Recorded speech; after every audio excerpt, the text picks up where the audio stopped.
ব্রিটেনে বাংলাদেশি কমিউনিটিতে ব্রিটিশ জিহাদিদের ইন্ধনে বাড়ছে জঙ্গিবাদ। ব্রিটিশ প্রধানমন্ত্রীকে আরও তৎপর হওয়ার আহ্বান প্রধানমন্ত্রী শেখ হাসিনার, গার্ডিয়ানের রিপোর্ট।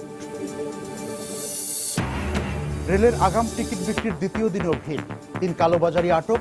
22 সেপ্টেম্বর থেকে শুরু হচ্ছে লঞ্চের বিশেষ সার্ভিস। অর্থমন্ত্রীকেই প্রধান করে পুনর্গঠিত বেতন বৈষম্য দূরীকরণ কমিটির প্রজ্ঞাপন প্রত্যাখ্যান করলেন শিক্ষকরা, নেতৃত্ব পরিবর্তনের দাবি। ট্রাইব্যুনাল আইনের জামায়াতের বিচার নিয়ে বিতর্ক থাকায় সংশোধনী এখনো ফাইলবন্দী, বললেন আইনমন্ত্রী। বিদ্যমান ট্রাইব্যুনালেই সংগঠনটির বিচার সম্ভব, মত সাবেক আইনমন্ত্রীর। এবং বুধবার থেকে সারা দেশে শুরু হলো আয়কর মেলা। ভোগান্তি এড়িয়ে রিটার্ন জমা দিতে করদাতাদের ভিড়। সর্বোচ্চ সেবা দেওয়ার প্রতিশ্রুতি এনবিআরের।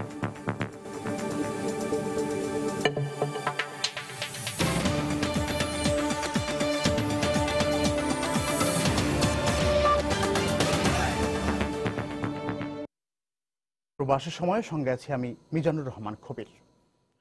ঈদ উপলক্ষে ট্রেনের আগাম টিকিট বিক্রির দ্বিতীয় দিনেও ছিল ভিড়। বুধবার দেওয়া হয় 21 সেপ্টেম্বরের টিকিট। সকাল 9টায় কাউন্টার খোলা হলেও মঙ্গলবার সন্ধ্যার পর থেকেই কমলাপুরে এসে জড়ো হতে থাকেন টিকিট প্রত্যাশীরা। এদিকে টিকিট কালোবাজারির অভিযোগে 3 জনকে আটক করেছে রেলওয়ে কর্তৃপক্ষ। স্বপ্নের টিকিট পেতে লাইনে আগেই দাঁড়ানো চাই, আর তাই টিকিট বিক্রি শুরুর অনেক আগ থেকেই এই অপেক্ষা। ঘড়ির কাঁটা 9টা ছোঁয়ার আগেই লাইন হয় আরও দীর্ঘ। ঈদের আগাম টিকিট বিক্রির দ্বিতীয় দিনেও কমলাপুর রেলওয়ে স্টেশনে ছিল টিকিট প্রত্যাশীদের উপচে পড়া ভিড়। আর অপেক্ষমান এসব মানুষের অভিযোগও কম ছিল না। টিকিট অনেক দীর্ঘ দিয়েছে, মানে পার টিকিট প্রতি দেখা যাচ্ছে 5 মিনিটের বেশি দিয়েছে। সকাল 7টায় আছি, আসার পরে এই লাইনে দাঁড়াই আছি, কিন্তু তার টিকিট পাচ্ছি না। আমি টিকিটটা কখন পাবো আমি নিজে বলতে পারতেছি না। কর্তৃপক্ষ যদি 7টা থেকে যদি টিকিটটা বিক্রি করতো তাহলে অনেক ভালো হতো। একজনের 3টা-4টা টিকিট দিতেছে আর অনেকজনে পাইতাছেই না। তবে সব কষ্ট ভুলে যখন একটি টিকিট হাতে আসে, তখন অনেকের চোখে মুখে দেখা যায় বিজয়ের আনন্দ। ঈদের দিনটা শুধু ঈদ না, এই যে টিকিট নেওয়া যাওয়া, হ্যাঁ সবকিছু মিলিয়ে তো ঈদ। বাড়ি যেতে পারবো, যে টিকিট পাইলাম, মানে এই পরিশ্রমটা আর কি সার্থক হইলো আর কি। বিশ্বাস করতে পারছি না যে টিকিট আমি পেয়েছি হাতে। অনেক অনেক অনেক এক্সাইটেড, অনেক ভালো লাগছে। এদিকে টিকিট কালোবাজারির অভিযোগে 3 জনকে আটক করেছে পুলিশ। পাশাপাশি পুরো ব্যবস্থাপনা সুশৃঙ্খল করতে আইন শৃঙ্খলা বাহিনীর নজরদারি জোরদার করা হয়েছে বলেও জানায় কর্তৃপক্ষ। আমাদের যেহেতু সম্পদ সীমিত, আমরা যতক্ষণ পর্যন্ত টিকিট থাকবে ততক্ষণ পর্যন্ত টিকিট দেওয়া অব্যাহত রাখবে। আমাদের জিআরপি, রেলওয়ে পুলিশ এবং আমাদের আরএনবি, তাছাড়া রেব, ডিএমপি, প্রত্যেকটা বাহিনী আমরা সম্মিলিতভাবে একসাথে কাজ করতে, যাতে সম্মানিত যাত্রী সাধারণ সঠিকভাবে যাইতে পারে। মোট 14,633টি টিকিট দেয়া হচ্ছে কমলাপুর থেকে। এর মধ্যে 65% দেয়া হচ্ছে কাউন্টার থেকে। বাকি টিকিটের 25% অনলাইন এবং ভিআইপি ও রেলের কর্মকর্তা কর্মচারীদের জন্য 5% করে বরাদ্দ। কামরুজ্জামান মামুন, সময় সংবাদ, ঢাকা। 22 সেপ্টেম্বরের ট্রেনের আগাম টিকিট দেওয়া হবে বৃহস্পতিবার সকাল 9টা থেকে। কিন্তু সেই কাঙ্ক্ষিত টিকিট পেতে বুধবার রাত থেকেই কমলাপুর রেল স্টেশনে ভিড় করেছেন টিকিট প্রত্যাশীরা। সেখানে আছেন আমাদের রিপোর্টার সামিউল মুঈদ। টিকিট প্রত্যাশীদের খবর জানতে আমরা এখন সরাসরি চলে যাচ্ছি তার কাছে। মুঈদ, লোকজনের ভিড় কেমন দেখছেন? যে স্রোত, সেই স্রোত কিন্তু প্রতি মুহূর্তে বাড়ছে কমলাপুর রেল স্টেশনে। আজকে 17 তারিখ, আজকে 22 তারিখে ট্রেনের টিকিট দেওয়া হবে। আমি এখানে এসেছি যখন ঘড়ির কাঁটা 12টার কিছু বেশি বাজে। আমি এসে দেখতে পেয়েছি যে অসংখ্য মানুষ কিন্তু অপেক্ষা করছে, যারা আসলে ঈদের সময় বাড়ি ফিরে যাবে বলে আমাকে জানিয়েছে। আমি এখানে কথা বলেছি অপেক্ষমান যাত্রীদের সাথে। যাত্রীরা আমাকে জানিয়েছে যে তারা প্রত্যেকেই বিকাল হওয়ার কিছু সময় পর কিংবা সন্ধ্যার দিকে আসলে তারা এসে দাঁড়িয়েছে কাঙ্ক্ষিত যে টিকিট, সেই টিকিটটি কাটার জন্য।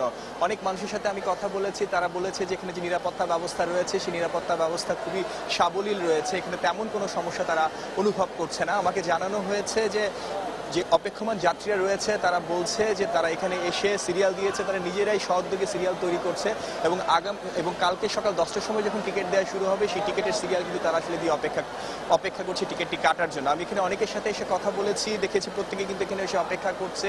অনেকে আমরা দেখেছি যে পেপার নিয়ে এসেছে, তারা পুরো রাত জেগে তারা অপেক্ষা করছে কখন সকাল হবে, ভোর হবে, তারা তাদের কাঙ্ক্ষিত টিকিট কাটার যে লাইন, সেই লাইনে দাঁড়াবে এবং যখন টিকিট দেওয়া শুরু হবে তারা আসলে টিকিটটা কাটবে। আমি কথা বলেছি যাত্রীদের সাথে, তারা আমাকে আরও যে তথ্যটি জানিয়েছে, তারা বলছে যদি একটু সময়টা মানে আগানো হতো, সকাল 7টা থেকে কিংবা 8টা থেকে যদি টিকিটের যদি টিকিট ছাড়া হতো রেল কর্তৃপক্ষের পক্ষ থেকে তাহলে তাদের জন্য অনেক সুবিধা হতো, কারণ তাদের অনেকে আসলে অনেক দীর্ঘ সময় প্রায় 12 থেকে 14 ঘন্টা, কেউ কেউ 16 ঘন্টা অপেক্ষা করে আসলে টিকিট কাটছে।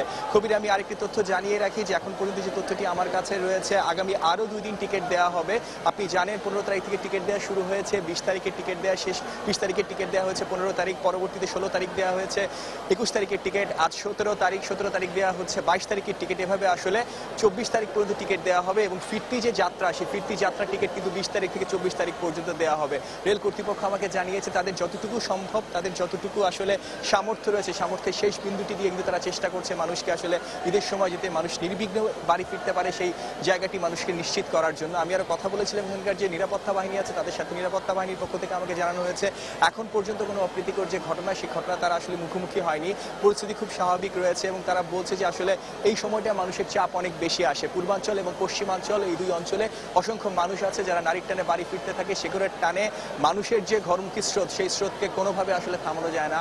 কবির, আমি আপনাকে আরো জানাচ্ছি যে আসলে সবচেয়ে গুরুত্বপূর্ণ তথ্য হলো, মানুষকে যখন আমি প্রশ্ন করছিলাম যে এত ঝক্কি এত ঝঞ্ঝাটের পর আসলে আপনারা বাড়ি যাচ্ছেন, অনুভূতিটুকু কেমন, সবাই আমাকে জানিয়েছে খুবই যে বাড়ি ফেরার যে অনুভূতি, সেই অনুভূতির সাথে আসলে অন্য কোনো কিছুর তুলনা হয় না।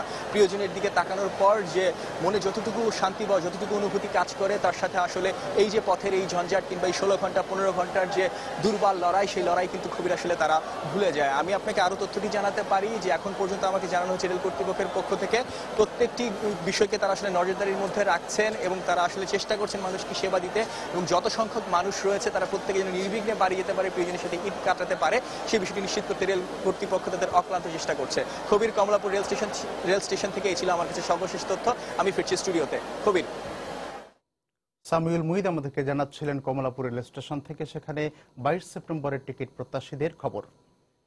এদিকে টিকিট বিক্রির দ্বিতীয় দিনে চট্টগ্রাম থেকেও ঢাকা সহ মোট 9টি রুটে আগাম টিকিট দেওয়া হয়। দিন যত গড়াবে ভিড় তত বাড়বে বলে আশা করছেন স্টেশন কর্তৃপক্ষ। রেলওয়ে কর্তৃপক্ষ আরও জানান, বুধবার সকাল 9টা থেকে টিকিট বিক্রি শুরু হলেও মঙ্গলবার সন্ধ্যা থেকেই স্টেশন চত্বরে টিকিটের জন্য মানুষজন ভিড় করতে শুরু করেন। এবার নারীদের জন্য একটি আলাদা কাউন্টার থেকে টিকিট দেওয়া হচ্ছে। আর টিকিট বিক্রি স্বচ্ছ স্বাভাবিক রাখার জন্য বিশেষ নিরাপত্তা ব্যবস্থা নেওয়া হয়েছে স্টেশন জুড়ে। পুরো স্টেশন এলাকা সিসিটিভি ক্যামেরা ও রেলওয়ের নিজস্ব নিরাপত্তা বাহিনীর পাশাপাশি র্যাব, পুলিশ ও জিআরপির মাধ্যমে মনিটরিং করা হচ্ছে।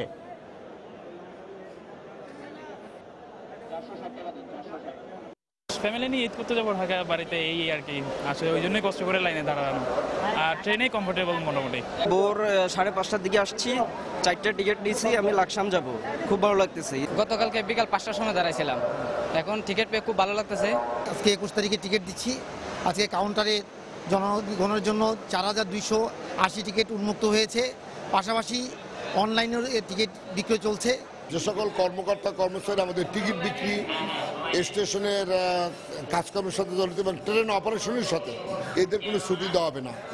এবং শুধু টিকিট বিক্রি না, ঈদের পরে আমরা স্পেশাল ট্রেন আবার ইন্ট্রোডিউস করছি, তারও আমরা টিকিট বিক্রি সব অ্যারেঞ্জমেন্ট আমাদের কমপ্লিট।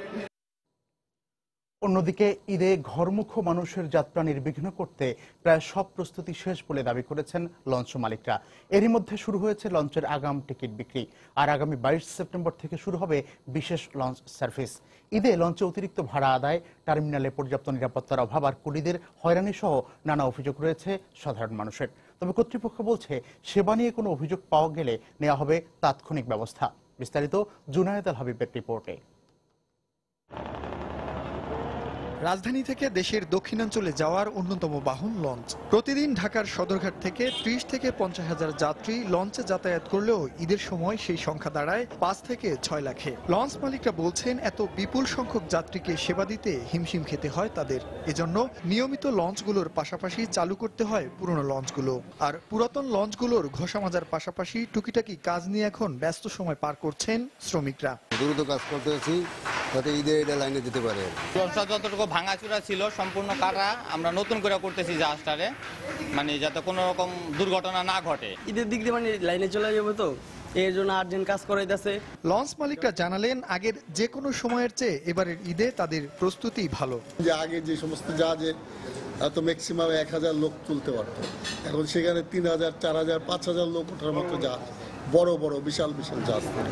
অনেক লঞ্চে ইদানিং আপনার সিসি ক্যামেরা বসানো হয়েছে। তো এই দিকে আমরা সবাই মিলে লক্ষ্য রাখতেছি যাতে আমাদের যাত্রীরা কোনো রকম বিপদে না পড়ে, সবাই শান্তিতে যেতে পারে, আবার শান্তিতে ফিরে আসতে পারে। তবে সাধারণ মানুষের অভিযোগ, কর্তৃপক্ষের উদাসীনতার কারণে দিন দিন ভোগান্তি বাড়ছে লঞ্চ টার্মিনালগুলোতে। অতিরিক্ত ভাড়া নেয় এবং এটা যদি সরকার মনিটরিং করে তো আমি আশা করি যে এটা তখন অতিরিক্ত ভাড়াটা নিতে পারবে না। স্থানীয় ঘাটে যারা পুলিশ যারা থাকে এরা একটা প্রবলেম করে, ওরা এক্সট্রা চার্জ চায়, ওদের দিয়ে নিতে হবে, ওদেরকে দিয়ে ক্যারি করাইতে হবে। এই প্রবলেমগুলো আমাদেরকে বেশি ফেস করতে হয়। আমাদের একটাই দাবি, কর্তৃপক্ষের কাছে নির্বিঘ্নে যেন আমরা বাড়ি যেতে পারি, সেই ব্যবস্থা যেন আমাদের করা হোক। কর্তৃপক্ষ বলছে দুর্ভোগ কমাতে কোনো অনিয়মের অভিযোগ পাওয়া গেলে সঙ্গে সঙ্গে ব্যবস্থা নেওয়া হবে। ঢাকা সদরঘাট থেকে এবার দিনে বরিশালগামী ডে সার্ভিস আমরা চালু করেছি। পাশাপাশি আপনারা জানেন সদরঘাটে আগে পন্টুন সংখ্যা ছিল 13টা, এখন এবার হবে 16টা, যে এবারই প্রথম টিকিট প্রথা চালু করা হচ্ছে। এছাড়া নির্বিঘ্নে লঞ্চ চলাচলের জন্য এবার ঈদের আগে ও পরে মোট 8 দিন বালুবাহী নৌযান চলাচল বন্ধ রাখার আবেদন জানিয়েছে কর্তৃপক্ষ। জুনায়েদ আল হাবিব, সময় সংবাদ, ঢাকা। এদিকে বুধবার থেকে ঈদে বাসের আগাম টিকিট বিক্রি শুরু করেছে Bangladesh road transport corporation BRTC. এদিন সকাল 9টা থেকে বাসের আগাম টিকিট বিক্রি শুরু করলেও কাউন্টারগুলোর সামনে ভিড় লক্ষ্য করা যায়নি তেমন একটা। বিআরটিসি কর্তৃপক্ষ জানিয়েছে মূলত রাষ্ট্রীয় এ পরিবহনে পোশাক শ্রমিক সহ নিম্ন আয়ের মানুষ যাতায়াত করে থাকে। ঈদের ছুটি শুরু হলে টিকিট বিক্রি বাড়বে বলেও জানান টিকিট বিক্রেতারা। এছাড়া দেশের বিভিন্ন রুটে দোতলা বাস সহ বিশেষ বাস সার্ভিস চালু করলেও যাত্রীদের আগ্রহ কম বলেও জানায় বিআরটিসি। বুধবার থেকে শুরু হয়ে ঈদের আগের দিন পর্যন্ত সকাল 9টা থেকে রাত 8টা পর্যন্ত টিকিট বিক্রি চলবে। যাত্রীর সংখ্যা এখন আপাতত কিছু কম আছে।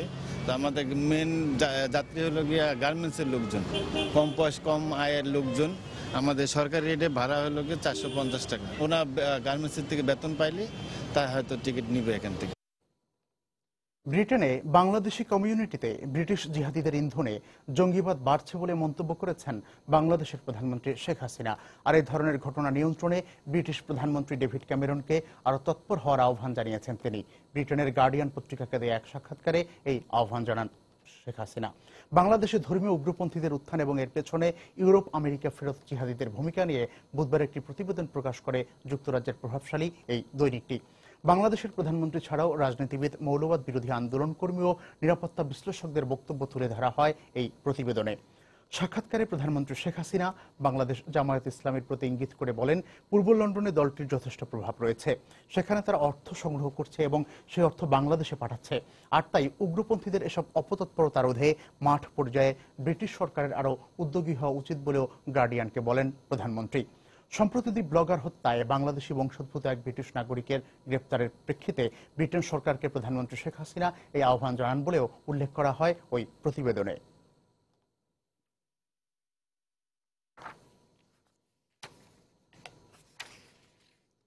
প্রধানমন্ত্রী শেখ হাসিনা বলেছেন, সাম্প্রদায়িক সম্প্রীতির চর্চায় বাংলাদেশ উজ্জ্বল দৃষ্টান্ত স্থাপন করেছে।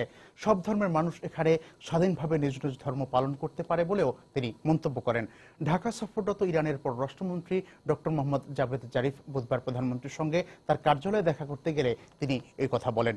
এ সময় যুক্তরাষ্ট্র, রাশিয়া এবং যুক্তরাজ্য সহ পরমাণু শক্তিধর 6 দেশের সঙ্গে ইরানের পরমাণু চুক্তি বিষয়ে প্রধানমন্ত্রীকে অবহিত করেন দেশটির পররাষ্ট্রমন্ত্রী। প্রায় 1 দশক পর এই চুক্তি করতে সমর্থ হয়েছে ইরান। দীর্ঘদিনের এই সমস্যার সমাধান করায় ঢাকার সঙ্গে তেহরানের বাণিজ্যিক সম্পর্ক আরও জোরালো হবে বলে আশা প্রকাশ করেন প্রধানমন্ত্রী।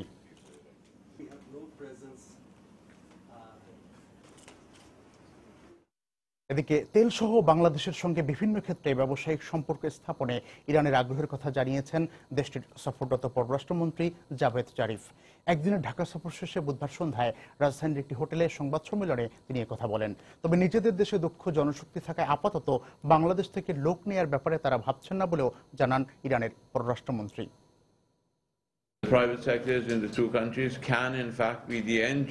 বাংলাদেশ সরকার এবং ব্যবসায়িক সম্প্রদায়ের সঙ্গে আলোচনার ব্যাপারে আমরা সম্মত হয়েছি। এর ফলে দুদেশের মধ্যে ব্যবসায়িক ক্ষেত্রে কোন কোন বিষয়ে বিনিময়ের সুযোগ রয়েছে তা খুঁজে বের করা যাবে।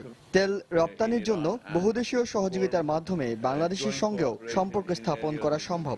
আর জঙ্গিবাদের বিষয়ে আমাদের অবস্থান হলো, এটি কোনো ধর্মীয় ইস্যু নয়, এটা পুরোটাই রাজনীতির অংশ। ইসলাম কখনোই জঙ্গিবাদকে সমর্থন করে না, বরং ইসলাম ধর্ম ধর্ম এর পুরো বিপক্ষে। আমরা জঙ্গিবাদ দমনে ভবিষ্যতে যৌথভাবে কাজ করার ব্যাপারেও বাংলাদেশের সঙ্গে আলোচনা করেছি। লন্ডনে পৌঁছেছেন বিএনপি চেয়ারপারসন বেগম খালেদা জিয়া। বাংলাদেশ সময় বুধবার দুপুর 12:15টায় তিনি লন্ডনের হিথ্রো বিমানবন্দরে পৌঁছান। এয়ারপোর্ট লাউঞ্জে বেগম জিয়াকে স্বাগত জানান তার বড় ছেলে তারেক রহমান। এ সময় সেখানে উপস্থিত ছিলেন যুক্তরাজ্য বিএনপির নেতারা। বেগম জিয়া তাদের সঙ্গে কুশল বিনিময় করেন। এর আগে এয়ারপোর্টের আশপাশে ভিড় করেন বিএনপির কর্মী সমর্থকরা। পরে চালকের আসনে বসে তারেক রহমান নিজেই বাসভবনে নিয়ে যান বেগম জিয়াকে। ব্যক্তিগত এই সফরে বিএনপি চেয়ারপারসন চোখের চিকিৎসা করাবেন বলে জানা গেছে।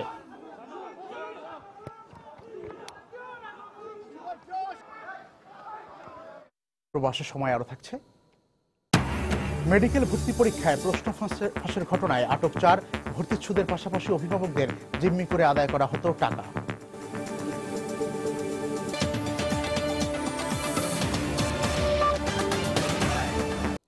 অর্থমন্ত্রী আবুল মাল আব্দুল মুহিতকে প্রধান করে বেতন বৈষম্য দূরীকরণ সংক্রান্ত মন্ত্রিসভা কমিটি পুনর্গঠন করেছে সরকার।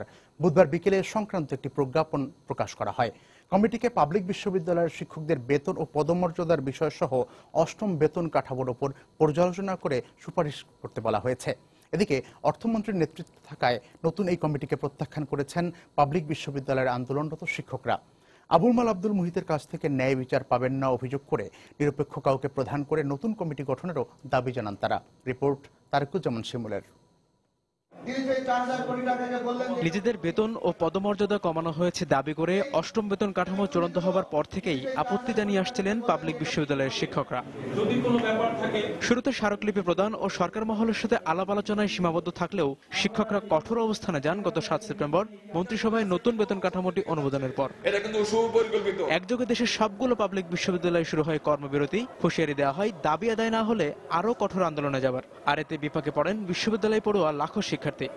এই অবস্থার মধ্যেই বুধবার ঘোষণা এলো বেতন বৈষম্য দূরীকরণে গঠিত নতুন কমিটির। 7 সদস্য বিশিষ্ট এই কমিটিতে আগের মতোই প্রধান রাখা হয়েছে অর্থমন্ত্রীকে। এছাড়া সদস্য হিসেবে রাখা হয়েছে শিল্প, বাণিজ্য, আইন, শিক্ষা ও জনপ্রশাসন মন্ত্রণালয়ের মন্ত্রী এবং অর্থ ও পরিকল্পনা মন্ত্রণালয়ের প্রতিমন্ত্রীকে। তারা একদম জ্ঞানের অভাবের ফলে এইরকম একটা আন্দোলন লেগেছে। শিক্ষকদের নিয়ে বিরূপ মন্তব্য করায় আগে থেকে অর্থমন্ত্রীর বিষয়ে নেতিবাচক অবস্থানে ছিলেন পাবলিক বিশ্ববিদ্যালয়ের শিক্ষকরা। তারপরও আবুল মাল আব্দুল মুহিতকে বেতন বৈষম্য দূরীকরণে গঠিত নতুন কমিটির প্রধান করাই ক্ষোভ প্রকাশ করেছেন শিক্ষক নেতারা। যেহেতু অর্থমন্ত্রী শিক্ষকদের প্রতিপক্ষ হিসেবে ইতিমধ্যে দাঁড়িয়েছে, শিক্ষাঙ্গন, শিক্ষা ব্যবস্থা এবং শিক্ষকদের বিরুদ্ধে বিভ্রান্তিকর তথ্য পরিবেশন করেছেন। তথ্যের যাচাই বাছাই না করে ভুল তথ্য জাতির সামনে হাজির করে আমাদের শিক্ষকদেরকে হেয় প্রতিপন্ন করার চেষ্টা করেছেন। সে অবস্থায় তার কাছ থেকে আমরা সুবিচার পাব না এবং শিক্ষকরা মনে করে তার সাথে বসা শিক্ষকদের সঠিক কাজ হবে না। নিরপেক্ষ এদেশের আন্দোলন সংগ্রামে, দেশ গঠনে, জাতি গঠনে, শিক্ষা আন্দোলনে যারা অতীতে ভূমিকা রেখে শিক্ষাঙ্গন থেকে পরবর্তীতে আজকে জাতির নেতৃত্ব দিচ্ছে, যারা এই সরকারের সিনিয়র মন্ত্রী হিসেবে আছেন, তাদের কাউকে দিয়ে এই কমিটি গঠন করা হোক। এছাড়া দাবি আদায়ে পূর্ব ঘোষণা অনুযায়ী বৃহস্পতিবার সবগুলো পাবলিক বিশ্ববিদ্যালয়ে কর্মবিরতি পালন করবেন বলেও জানিয়েছেন তিনি। আইনি বলে যারা মনে করে। তারেকুজ্জামান শিমুল, সময় সংবাদ, ঢাকা। সন্ত্রাসী সংগঠন হিসেবে জামায়াতের বিচারে আন্তর্জাতিক অপরাধ ট্রাইব্যুনাল আইনের সংশোধনী মন্ত্রিপরিষদ বিভাগে ফাইলবন্দি বলে মন্তব্য করেছেন আইনমন্ত্রী অ্যাডভোকেট আনিসুল হক। সংশোধনীটি কবে পাশ করা হবে এ বিষয়ে সুস্পষ্ট করে তিনি কিছু বলেননি। এদিকে বিদ্যমান ট্রাইব্যুনাল আইনি জামায়াতের বিচার সম্ভব বলে মন্তব্য করেছেন সাবেক আইনমন্ত্রী ব্যারিস্টার শফিক আহমেদ। ট্রাইব্যুনাল পুনর্গঠিত হওয়ায় ট্রাইব্যুনালের প্রসিকিউটরের সংখ্যা কমিয়ে আনার পক্ষেও তিনি মত দেন। যদিও সাবেক আইনমন্ত্রীর সঙ্গে ভিন্নমত পোষণ করেছেন ভারপ্রাপ্ত চিফ প্রসিকিউটর। আন্তর্জাতিক অপরাধ ট্রাইব্যুনাল তার রায়ে দল হিসেবে জামায়াতকে অপরাধী সংগঠন বলে পর্যবেক্ষণ দিয়েছেন। সেই পর্যবেক্ষণের আলোকে ট্রাইব্যুনালের তদন্ত সংস্থা জামায়াতের তদন্ত শেষ করে। তবে ট্রাইব্যুনালের আইনে সংগঠন বা দলের বিচার সম্ভব কিনা তা নিয়ে দেখা দেয় আইনি বিতর্ক। যদিও সরকার আইনটি সংশোধনের উদ্যোগ নিলেও 1.5 বছরেও নেই কোনো অগ্রগতি। জামাত ইসলাম বলেন যেই দলই এই দলটাকে আপনার বিচার করার মতো আইন সেই আইনটার মধ্যে ছিল না, সেই জন্য আইনটাকে সংশোধন করা হয়েছে এবং আইনটা ক্যাবিনেট ডিভিশনে আছে। আমি ঠিক সময়টা বেঁধে দিতে পারছি না এই মুহূর্তে।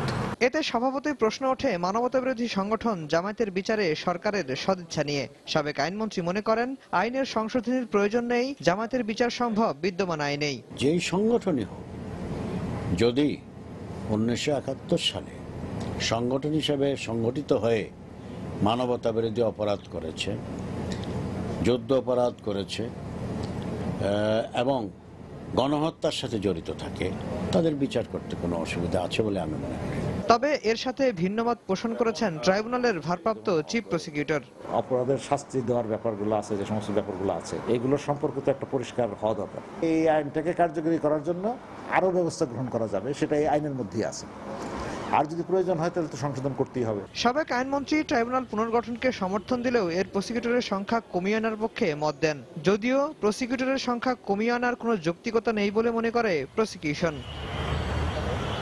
আফজাল হোসেন, সময় সংবাদ, ঢাকা। মন্ত্রী ও সচিবরা সৎ থাকলে মন্ত্রণালয়ের দুর্নীতি অর্ধেক কমে যাবে বলে মন্তব্য করেছেন সড়ক পরিবহন ও সেতুমন্ত্রী ওবায়দুল কাদের। রাজনীতি সহ বিভিন্ন ক্ষেত্রে বিরোধ সত্ত্বেও মুক্তিযুদ্ধ, দারিদ্র্য বিমোচন ও সন্ত্রাস মোকাবেলার ক্ষেত্রে দলমত নির্বিশেষে ঐক্যবদ্ধভাবে কাজ করা উচিত। বুধবার বিকেলে সচিবালয়ে জনপ্রশাসন ও গণমাধ্যম শীর্ষক দুদিনব্যাপী এক কর্মশালার সমাপনী অনুষ্ঠানে তিনি একথা বলেন। একটা মন্ত্রণালয়ের মন্ত্রী এবং সচিব, এই দুজন লোক যদি অনেস্ট থাকে, ওই মন্ত্রণালয় থেকে 50% দুর্নীতি অটোমেটিক্যালি কমে যাবে।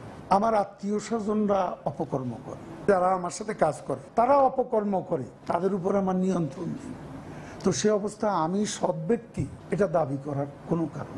পদ্মা ব্রিজ তৈরি হচ্ছে, কিন্তু আমাদের সম্পর্কে সেতু তৈরি হচ্ছে না। আমাদের রাজনীতিতে যদি ব্রিজটা একটু তৈরি হয় ওয়ালের পরিবর্তে, তাহলে অন্য সবকিছুই বোধহয় প্রভাব পড়বে। কমন গ্লোরি হচ্ছে মুক্তিযুদ্ধ, এনিমি হচ্ছে দারিদ্র, ডেঞ্জার হচ্ছে টেরোরিজম।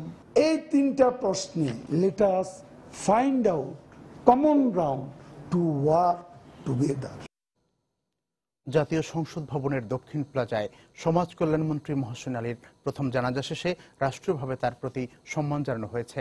রাষ্ট্রপতি মোহাম্মদ আব্দুল হামিদ ও প্রধানমন্ত্রী শেখ হাসিনা তার কফিনে ফুল দিয়ে শ্রদ্ধা জানান। এর আগে কেন্দ্রীয় শহীদ মিনারে তার প্রতি শেষ শ্রদ্ধা জানান সর্বস্তরের মানুষ। পরে বুধবার বিকেলে নিজ গ্রামের বাড়ি মৌলভীবাজারে মহসিন আলীর দাফন সম্পন্ন হয়।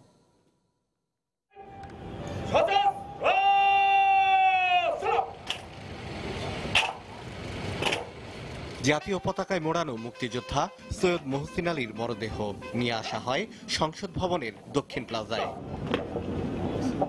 জাতীয় সংসদে মৌলভীবাজার জেলার হয়ে 2 মেয়াদে প্রতিনিধিত্ব করেছেন তিনি।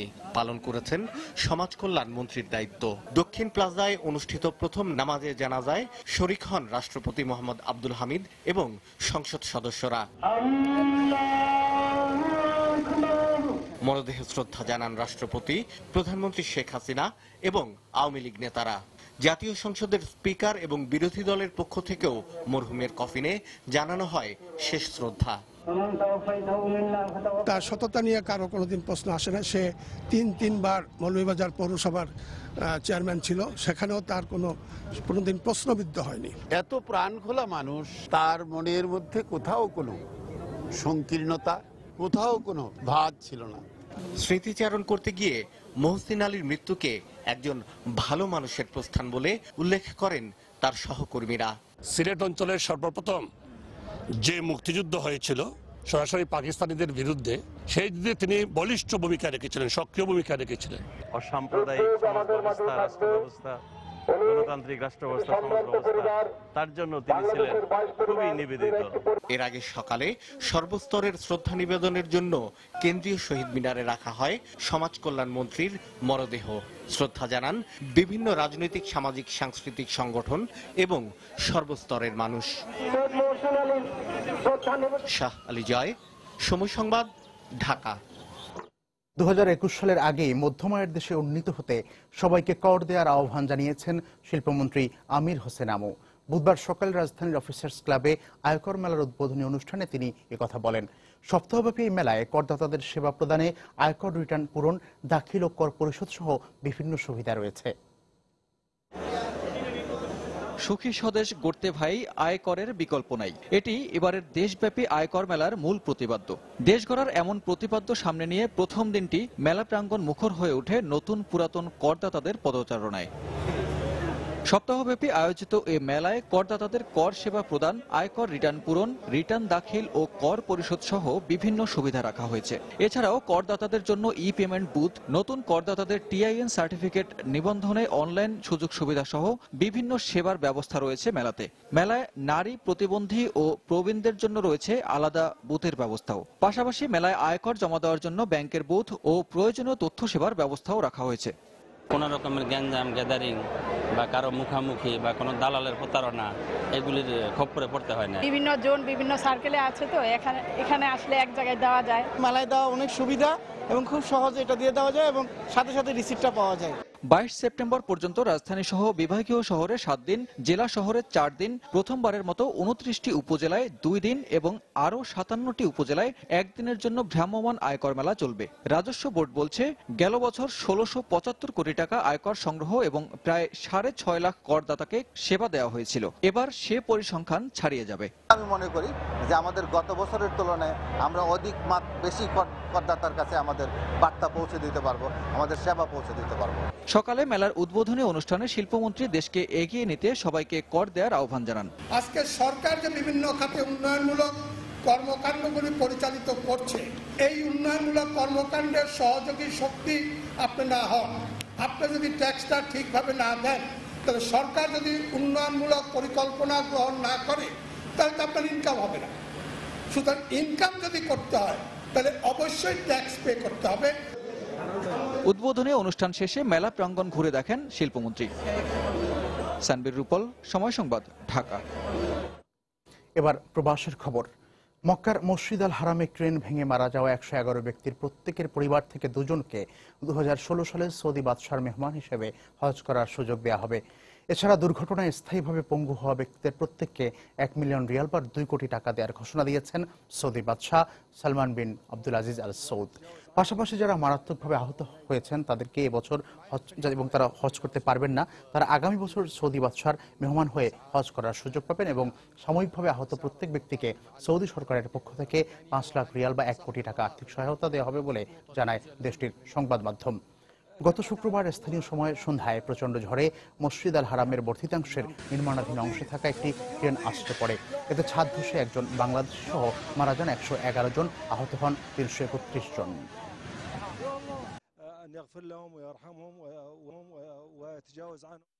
ভারতীয় সীমান্তরক্ষী বাহিনী বিএসএফ এর অভিযানে মঙ্গলবার রাতে 4 জন গরু পাচারকারীকে আটক করা হয়েছে। উদ্ধার করা হয়েছে 98টি গরু। এদিকে গরু পাচার রোধে কোনো ছাড় দেওয়া হবে না বলে জানিয়েছেন বিএসএফ এর উত্তরবঙ্গের আইজি। মঙ্গলবার স্থানীয় সময় রাতে শিলিগুড়ি জলপাইগুড়ি মহাসড়ক দিয়ে 4টি ট্রাকে 98টি গরু নিয়ে যাচ্ছিল পাচারকারীরা। সড়কের জটিয়ালি মোড়ে বন্ধুনগরের সামনে কর্তব্যরত বিএসএফ জওয়ানরা ওই ট্রাকটি আটক করে। এদিকে বাংলাদেশে গরু পাচার বন্ধে অভিযান আরো জোরদার করা হবে বলে জানিয়েছে বিএসএফ।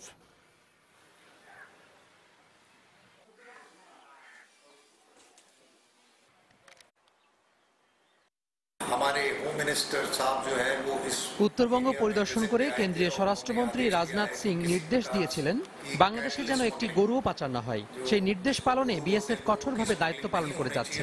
একটি সংঘবদ্ধ চক্র ভারতের বিভিন্ন এলাকা থেকে গরু এনে সীমান্ত দিয়ে পাচার করে। পাচার বন্ধ করতে আমরা তাদের বিরুদ্ধে অভিযান চালিয়ে আসছি। মেডিকেল কলেজে ভর্তি পরীক্ষার প্রশ্নপত্র ফাঁসকারী চক্রের 4 সদস্যকে আটক করেছে র্যাব। বুধবার দুপুরে র্যাব সদর দপ্তরে সংবাদ সম্মেলনে জানানো হয়, মঙ্গলবার রাজধানীর বনানীর ডিওএসএস এর একটি বাসায় অভিযান চালিয়ে তাদেরকে আটক করা হয়। এ সময় তাদের কাছ থেকে 1 কোটি 21 লাখ টাকার চেক, প্রশ্নপত্র ও উত্তরপত্র জব্দ করা হয়। আটককৃতদের মধ্যে জসিম উদ্দিনকে এর আগেও একই অভিযোগে আটক করেছিল র্যাব। এরা শিক্ষার্থীদের মূল সনদ আটকে রেখে অভিভাবকদের জিম্মি করে মোটা অঙ্কের টাকা আদায় করতে বলেও র্যাব জানিয়েছে।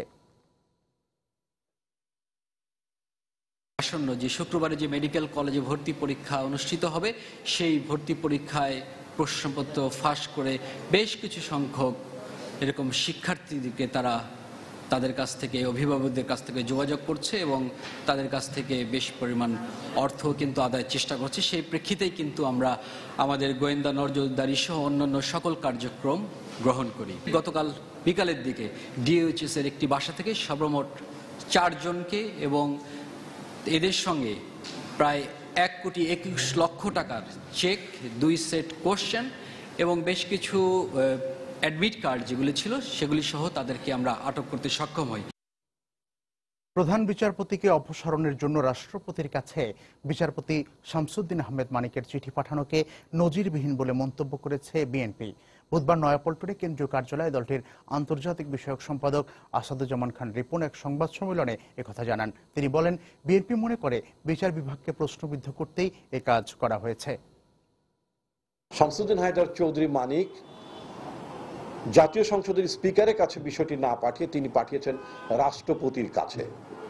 এতে প্রতীয়মান হয় যে তিনি আসলে প্রধান বিচারপতিকে ইমপিচ করাটা তার মূল লক্ষ্য ছিল না। তার লক্ষ্য ছিল প্রধান বিচারপতিকে মেলাইন করা। দেশের প্রধান বিচারপতির ব্যাপারে এই ধরনের অভিযোগ একটি বিরল ঘটনা, একটি ব্যতিক্রম ঘটনা। বিচারপতি শামসুদ্দিন আহমেদ চৌধুরী তার শেষ বেলায়, চাকরি জীবনের শেষ বেলায় এই কাজটি করতে যে বাংলাদেশের বিচার ব্যবস্থার জন্য একটি বড় ধরনের দুর্ঘটনা ঘটিয়ে গিয়েছেন। গ্যাস ও বিদ্যুতের দাম বাড়ানোর প্রতিবাদে কেন্দ্রীয় কর্মসূচির অংশ হিসেবে রংপুরে মহাসড়ক অবরোধ করে বিক্ষোভ করেছে বাসদ ও সিপিবি। এ সময় পুলিশের রাবার বুলেট ও লাঠিচার্জে আহত হয়েছেন অন্তত 20 জন নেতাকর্মী। পুলিশ জানায়, বুধবার বেলা 11:30টার দিকে ঢাকা রংপুর মহাসড়কের মিঠাপুকুর এলাকা থেকে একটি বিক্ষোভ মিছিল বের করেন বাসদ ও সিপিবির নেতাকর্মীরা। মিছিলটি শাপলা চত্বর এলাকায় গিয়ে অবস্থান নিয়ে মহাসড়ক অবরোধ করে। এতে মহাসড়কে যান চলাচল বন্ধ হয়ে যায়। খবর পেয়ে দ্রুত ঘটনাস্থলে গিয়ে রাবার বুলেট নিক্ষেপ ও লাঠিচার্জ করে অবরোধকারীদের মহাসড়ক থেকে সরিয়ে দেয় পুলিশ। এতে অন্তত 20 জন আহত হন।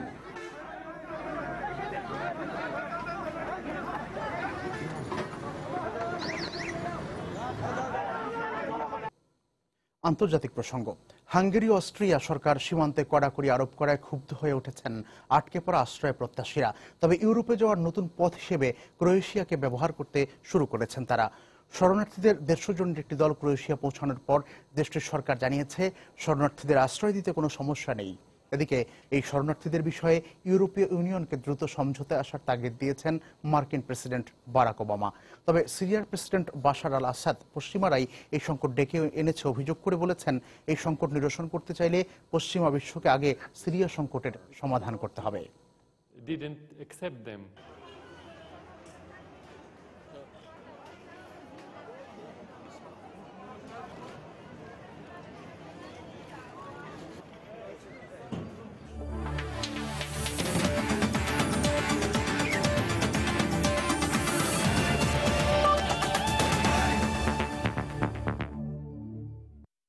খেলার খবর।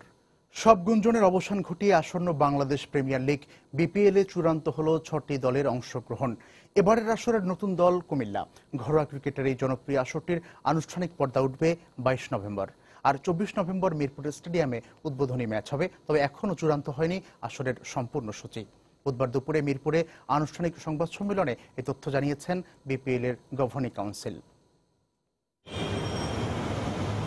গেল কদিন হলোই দারুণ কৌতূহল, আসন্ন বিপিএল এ ঠিক কতগুলো দল অংশ নিবে। কেউ 7-8, কেউ বা ধারণা করেছিল 5-6টি দল। ক্রিকেট বোর্ডও অবশ্য ফ্রাঞ্চাইজিদের নির্ধারিত সময় দিয়েও অপেক্ষা করেছিল বেশ কিছুদিন। অবশেষে সব যাচাই বাছাই শেষে গেল আসর থেকে একটি দল ছেটে ফেলেছে ক্রিকেট বোর্ড। আর শেষ পর্যন্ত নানা জটিলতায় বাদ পড়ল পুরনো 3 ফ্রাঞ্চাইজি, যোগ হয়েছে সমান 3। আমাদের ওপেনিং সেরেমনি হবে 22 নভেম্বর সানডে। গতবার যে শিক্ষাটা হয়েছে আমাদের, এই জন্য আমরা কিন্তু যারাই আপনার আসছে নেক্সট বিপিএল এর জন্য একটা ফিনান্সিয়াল গ্যারান্টি কিন্তু তাদেরকে দিয়ে আসতে হয়েছে। গেল আসরে নানা কাণ্ডে ঢুসকে হুশে ফিরেছে বিসিবি। তাই তাদের দাবি, প্রত্যেক ফ্রাঞ্চাইজির সাথে চুক্তির ভিত্তি বেশ পোক্ত। সে আস্থা আর বিশ্বাস থেকে পরবর্তী আসরে দলের সংখ্যা বাড়ানোর ইচ্ছা ক্রিকেট বোর্ডের। এখন আমরা যে টিমগুলো দিচ্ছি এটা কিন্তু 4 বছরের জন্য। 4 বছর পর এটা আবার রিনিউয়েবল, আলাপ আলোচনার মাধ্যমে এটা রিনিউয়েবল হবে। সো এখন আমাদের 6টা দিচ্ছি, এরপরে আমরা ইভেন্চুয়ালি প্রতি ইয়ার হয়তো টিম বাড়িয়ে এটা হাইয়েস্ট 10টা পর্যন্ত যাবো আর কি। অন্যদিকে পাকিস্তান ও ভারতের বিভিন্ন গণমাধ্যমের খবর, পাকিস্তানে বাংলাদেশ নারী ক্রিকেট দল না পাঠালে নাকি পিসিবি দেশটির খেলোয়াড়দের বিপিএল এ অংশ নিতে দিবে না। যদিও এমন খবর উড়িয়ে দিল ক্রিকেট বোর্ড। ফিনান্সিয়াল ইস্যুস নিয়ে কোনো সমস্যা ছিল আমাদের, সেগুলো কিন্তু আমরা মিটিয়ে দিয়েছি। তো এরপরে কিন্তু কোনো সময় আমাদের তাদের সাথে কোনো করসপন্ডেন্সে বা কোনো আমাদের আলাপ আলোচনায় কোনো সময় কোনো কন্ডিশন দিয়ে তারা বিপিএল এর টিম পাঠাবে কি পাঠাবে না এরকম কিছু কিন্তু কোনো ইস্যু রেজ করেনি কেউ। এদিকে ফিক্সিং বিষয়ে বিপিএল এর গেল 2 আসর আলোর মুখ দেখেনি, তাই পূর্বের অভিজ্ঞতা থেকে এবার দেশের ক্রিকেটের সর্বোচ্চ প্রশাসনও সচেতন নিয়মিত আসর আয়োজনে। আইডেন্টিফাই করি এবং এটার বিচার প্রক্রিয়া পুরোটা শেষ করি। হুমায়ুন কবির রোজ, সময় সংবাদ, ঢাকা। প্রবাসী সময়ে এ পর্যায়ে শীর্ষ সংবাদ জানিয়ে দিচ্ছি আরেকবার। ব্রিটেনে বাংলাদেশি কমিউনিটিতে ব্রিটিশ জিহাদিদের ইন্ধনে বাড়ছে জঙ্গিবাদ। ব্রিটিশ প্রধানমন্ত্রীকে আরো তৎপর হওয়ার আহ্বান প্রধানমন্ত্রী শেখ হাসিনার, গার্ডিয়ানের রিপোর্ট। রেলের আগাম টিকিট বিক্রির দ্বিতীয় দিনেও ভিড়। 3 কালোবাজারি আটক। 22 সেপ্টেম্বর থেকে শুরু হচ্ছে লঞ্চের বিশেষ সার্ভিস। অর্থমন্ত্রীকে প্রধান করে পুনর্গঠিত বেতন বৈষম্য দূরীকরণ কমিটির প্রজ্ঞাপন প্রত্যাখ্যান করলেন শিক্ষকরা, নেতৃত্ব পরিবর্তনের দাবি। ট্রাইব্যুনাল আইনে জামায়াতের বিচার নিয়ে বিতর্ক থাকায় সংশোধনী এখনো ফাইলবন্দি, বললেন আইনমন্ত্রী। বিদ্যমান ট্রাইব্যুনালেই সংগঠনটির বিচার সম্ভব, মত সাবেক আইনমন্ত্রীর। এবং বুধবার থেকে সারা দেশে শুরু হলো আয়কর মেলা। ভোগান্তি এড়িয়ে রিটার্ন জমা দিতে করদাতাদের ভিড়, সর্বোচ্চ সেবা দেওয়ার প্রতিশ্রুতি এনবিআরের।